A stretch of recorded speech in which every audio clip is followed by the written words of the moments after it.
मोहतसम ने जली हुई अतराफ वाले पजल बॉक्स को उलट पुलट कर देखा, फिर एक बड़े डब्बे की तरफ इशारा किया जो उसके साथ घास पे पड़ा था। पहले फ्लोटेला के लिए फंड दो। ओ श्योर, वो घास पे बैठे हुए पर्स से पैसे निकालने लगी। चंद नोट डब्बे के दर्ज में डालकर उसने रखा।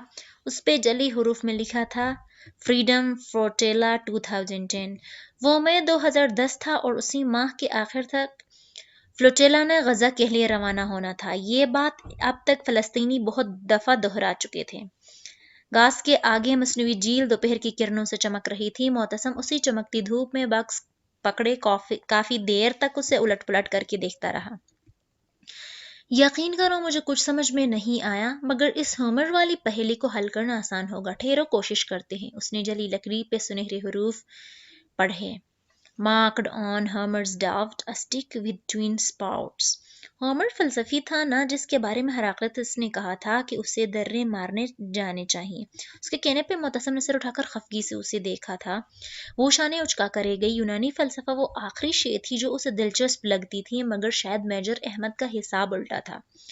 होमर के शबहात पे निशानज़दा स्टिक की यहाँ किसी निशान की बात हो रही है। होमर के शबहात, मगर कैसे शबहा? वो सोचने लगा। मोहतसम, निशान तो किसी के लिखे हुए काम पर भी लगाया जा सकता है ना, तो क्या होमर के लिखे हुए काम में किसी को शक्कू को शबहात का जिक्र है?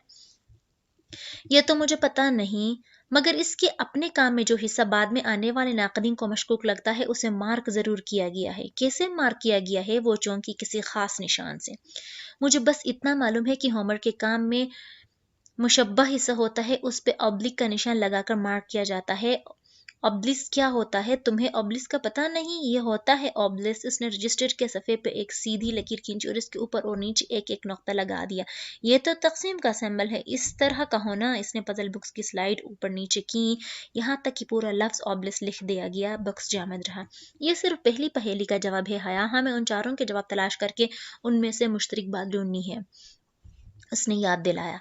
हया ने बदले से पजल बुक्स उसे थमा दिया। वो उस वक्त खुद को बहारे की तरह महसूस कर रही थी, अपने तोहफे की इतने करीब मगर इतनी ही दूर और बेबस, बहुत बेबस। शाम का अंधेरा इस्तकलाल स्ट्रीट पे उतर आया था। गली की रौनक और रोशनियां अपने उरूज पे थीं, और वो हाले काफ़ी दिनों बाद इस्तकलाल स्ट्रीट आई थी। इम्तिहान करीब थे, सो निकल ही नहीं पाई थी। अब निकली तो डीजे की यादें ताज़ा हो गई। खरीदा इन्होंने कुछ नहीं, बस विंडो शॉपिंग करती रही। वो 8 बजे वाले गुरसल से आई थी। गुरसल को वापस रात के 1:30 बजे जाना था, सो तब तक उनका इरादा खूब अच्छी तरह जदेसी में घूमना था। पहले तो बर्गर किंग में डिनर कर लेते हैं। ठीक, वो उस रोज के बाद जहां से भी नहीं मिली थी, सो अब मिल ले। तुम्हारी सुलह हो गई उससे? वो बर्गर किंग के दरवाजे पे थी जब हाली ने पूछा। हया ने जरा हैरत से उसे देखा, फिर हंस दी। वो बात तो बहुत पुरानी हो गई, अब तक बहुत कुछ बदल चुका है। वो मध्यम मुस्कुराहट के साथ बोली। सियाह स्कार्फ चेहरे के गिर्द लपेट रखा था और उसमें दमक था। उसका चेहरा बहुत मुतमईन लग रहा था। हाँ, लग तो रहा है। हाले शरारत से मुस्कुराई।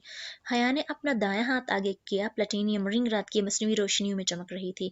वॉट, तुम्हारी जहान सिकंदर से मंगनी हो गई और तुमने मुझे बताया नहीं? हाले खुशगवार हैरत से की उठी। वो दोनों रेस्टोरेंट के दरवाजे में खड़ी थी। इतराफ में लोग आ जा रहे थे। मगर हमारी शादी मंगने से पहले हुई थी, यही कोई 20-21 साल पहले। लंबी कहानी है, डिनर के बाद सुनाऊंगी। वो जल्दी से हाले का बाजू थामे अंदर चली आई, जिसने वही सुर्ख हील पहन रखी थी और जरा एहतियात से चल रही थी। जहान तो 6 बजे ऑफ कर गया था, अभी घर पे होगा। वहाँ काम करने वाले लड़के ने बताया। उसे मायूसी हुई, मगर अब कुछ नहीं हो सकता था।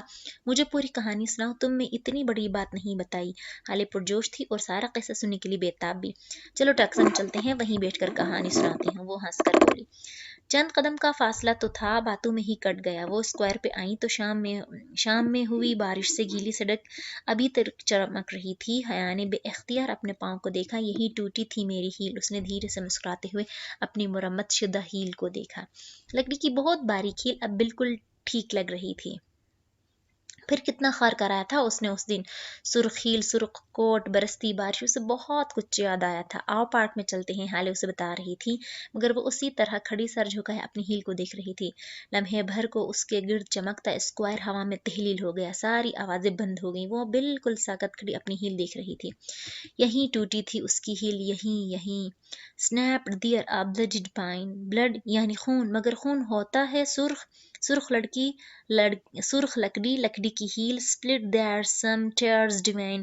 اس کی متحیر نگاہوں نے ٹاکسم اسکوائر کا احاطہ دیکھا، آفاقی آنسو، آسمان کے آنسو، بارش نہریں تقسیم ہوتی تھیں اس جگہ. Round the emeralds crucified. اس کی نظریں مجسمہ کے گرد پھیلے گاز کے قطعے ارضی پہ جم گئیں جنہیں دو گزرگاہیں سلیب کے نشان کی طرح کاٹ رہی تھیں. زمرد گھاس جو مصلوب تھی. And the freedom petrified. ساکن ہوئی پتھر بنی آزادی. یقیناً مجسمہ آزادی اتاترک کا مجسمہ استقلال. A love lost in symbolic smell. پیار جو کھو گیا. ڈی جے اس کے ذہن میں جھماکا ہوا. ادھر ساتھ استقلال جدیسی میں ڈی جے گری تھی اور روز ٹاکسم اسکوائر میں ٹیولپس کی مہک پھیلی تھی، علامتی خوشبو. ٹیولپس جو استنبول کی علامت تھی. Under which the lines dwell. اس جگہ کے نیچے کیا تھا؟ لکیریں نہیں، لائنز. ہاں، میٹرو لائنز، ریلوے لائنز. نیچے ریلوے اسٹیشن تھا. ایک ایک کر کے پزل کے سارے ٹکڑے جڑتے جا رہے تھے. آبلسٹ کا نشان کس چیز کا نشان تھا؟ بلا حیا، یہ آدمی ہمیں فالو کر رہا ہے. ہالے نے اس کا بازو جھنجھوڑا. وہ حالے کی طرف متوجہ نہیں تھی. کسی خواب دیدہ کیفیت میں وہ بڑبڑائی. ٹاکسم پورے 6 حروف. اس کی آنکھوں میں بے یقینی تھی. اس نے پزل حل کر لیا تھا. حیا، یہ آدمی ہمارے پیچھے آ رہا ہے. حالے کی آواز میں ذرا سی گھبراہٹ تھی. وہ جیسے کسی خواب سے جاگی اور پلٹ کر دیکھا. سڑک کے اس پر کھڑا شخص اسے دیکھ کر مسکرایا تھا. وہ ایک دم برف کا مجسمہ بن گئی. اس کا چہرہ سفید پڑ گیا. وہ اس چہرے کو کیسے بھول سکتی تھی؟ عبد الرحمن پاشا آنے کے ساتھ اور انفرادی کتنی ہی تصویروں میں اسے دیکھ چکی تھی. اسے دیکھ کر جس شناسائی سے مسکرایا تھا، اس سے صاف ظاہر تھا کہ وہ اسے پہچان چکا ہے. چلو واپس اسٹریٹ میں چلتے ہیں. وہ حولے کا ہاتھ تھامے تیزی سے واپس پلٹ گئی. لوگوں کے رش میں جگہ بناتے تیز تیز قدموں سے فٹ پاتھ پہ چلتے ہوئے وہ دونوں اس شخص سے دور جا رہی تھیں. جب حیا کو یقین ہو گیا کہ وہ ان کو کھو چکا ہے تو اس طرح حالے کا ہاتھ مضبوطی سے پکڑے ایک کافی شاپ میں آ گئی. پتہ نہیں کون تھا. انہوں نے ایک کونے والی میز کا انتخاب کیا تھا. حالے 2 مگ گرما گرم کافی لے کے آئی اور اب دونوں آمنے سامنے بیٹھی اس آدمی کے بارے میں تبادلہ خیال کر رہی تھی. ہاں، پتہ نہیں کون تھا. اس نے لاتعلقی سے شانے اچکے اور گرم کپ لبوں سے لگائے. ایک دم ہی کافی کا گھونٹ کسی تالخ زہر کی طرح اس کی گردن کو جکڑ گیا. اس سے سامنے سے پاشا آتی دکھائی دیا تھا. وہ کافی شاپ میں کب داخل ہوا انہیں پتہ ہی نہیں چلا. حالے وہ ادھر ہی آ گئے. اس نے سراسیمگی کسی کیفیت میں کپ نیچے کیا. حالے نے پریشانی سے پلٹ کر دیکھا. وہ عین ان کے سر پہ آ پہنچا تھا. کیا میں آپ کو جوائن کر سکتا ہوں مسز جہان سکندر؟ کرسی کی پشت پہ ہاتھ رکھ کر کھڑے اس نے مسکراتے ہوئے پوچھا. لمبی سرمئی برساتی میں ملبوس وہ اچھا خاصا لہیم شہیم آدمی تھا. فریم لیس گلاسز کے پیچھے سے چھلکتی آنکھوں میں واضح مسکراہٹ تھی. وہ لمحہ ملاقات جس سے اس کو کبھی ڈر نہیں لگا تھا اس وقت بے حد خوف زدہ کر دیا تھا. جی ضرور بیٹھیے. اس نے کپ پہ اپنی گرفت مضبوط کرتے ہوئے بظاہر مسکرا کر کہا. حولے نے اسے آنکھوں میں کوئی اشارہ کیا تھا. حیا نے سمجھ کر سر کو اس بات پہ ذرا سے جنبش دی. جیسے ہی وہ کرسی کھینچ کر بیٹھنے لگا حیا نے گرما گرم کافی اس کے چہرے پہ الٹ دی.